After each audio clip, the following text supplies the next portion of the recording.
आपण इंटरफेअर करू नये असं काही आपल्याला काही सूचना दिल्या आहेत का?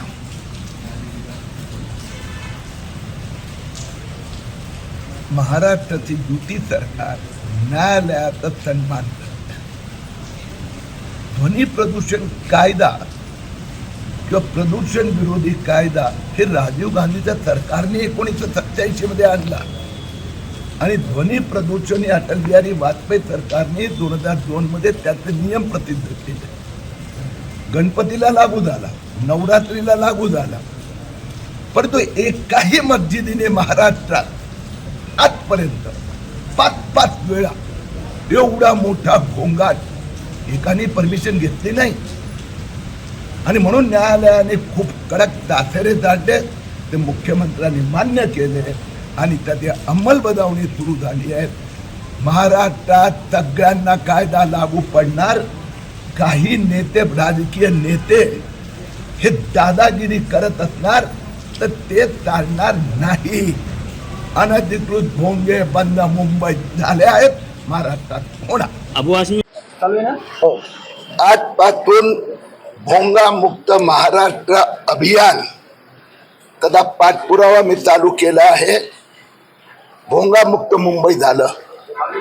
मुंबई पोलिसांनी 1500 बेकायदेशीर भोंगे मशिदीवरून खाली उतरायला लावले.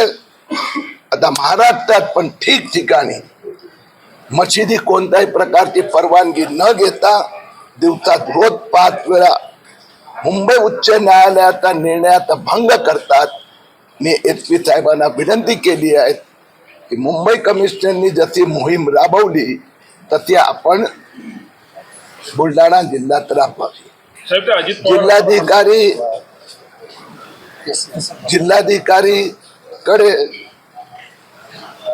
आम्ही जे बांगलादेशी, रोहिंग्या, घुसखोर अपात्र लोकांनी मोठ्या प्रमाणात 2024 मध्ये खोटे कागदपत्र दाखल करून जे जन्म प्रमाणपत्र मिळवलं, बुलढाणा जिल्ह्यात नायब तहसीलदारने 300हून अधिक असं बेकायदेशीर आदेश दिले आहेत. जे रद्द करण्याचे मंत्रालयाने निर्देश दिल्यानंतर आजपर्यंत एकही या 1300 लोकांचा प्रमाणपत्र परत घेण्यात आलेलं नाही.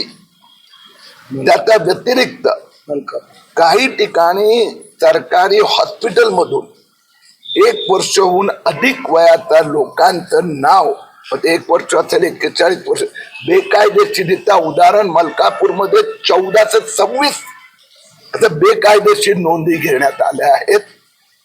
जिल्हाधिकाऱ्यांना आम्ही सांगितलं की फार गंभीर बाब आहे. त्यांनी मान्य केलं आहे की आजपासून ते डे टू डे काम हातात घेणार. राज्य सरकारने दिली ना साहेब, जन्म प्रमाणपत्रामध्ये JFC पण खूप प्रमाणपत्र दिले. वैभव नाईक असं म्हणतात की किरीट सोमय्या यांना या बातमीची खबर आहे का? आता देवेंद्र फडणवीस आणि सरकाराने न्यायालय, आम्ही आमचं काम केलं, न्यायालयाने काय करावं या संबंधात किरीट सोमय्या काय करू शकत नाही. JMFC ने देखील खूप जन्म प्रमाणपत्र दिलेले आहेत. डायमा उभे करून अशा प्रकारची नावं म्हणजे नोंदवल्या गेलेली आहे, त्याच्याबद्दल काय म्हणतात? मुद्दा असा आहे की आज SP असो की जिल्हाधिकारी, त्यानंतर रजिस्ट्रार, सगळ्यांची तिथून चर्चा करून दिली. 1 आठवड्यानंतर मी आता पाठपुरावा घेणार की जिल्हाधिकाऱ्यांनी काय कारवाई केली. या सगळ्यांची चौकशी आणि कारवाई होईल. वेगळी यंत्रणा तयार करायला पाहिजे का जन्म दाखल देण्यासाठी? बांगलादेश वगैरे आता महाराष्ट्रात 2,24,000 2024 मध्ये अर्ज केलेले आहेत. त्यापैकी मोर दॅन 2 लाख यांनी कागदपत्र दिलेले नाही किंवा खोटे कागदपत्र दिले आहे, फसवाफसवी केलेली आहे. या सगळ्यांचं पुनर्निरीक्षण आणि रद्द करण्याची प्रक्रिया सुरू झालेली आहे.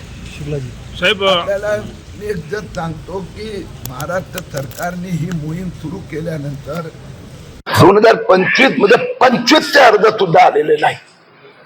2024 मध्ये बुलढाणा जिल्ह्याच्या हिशोबाने किती आहे?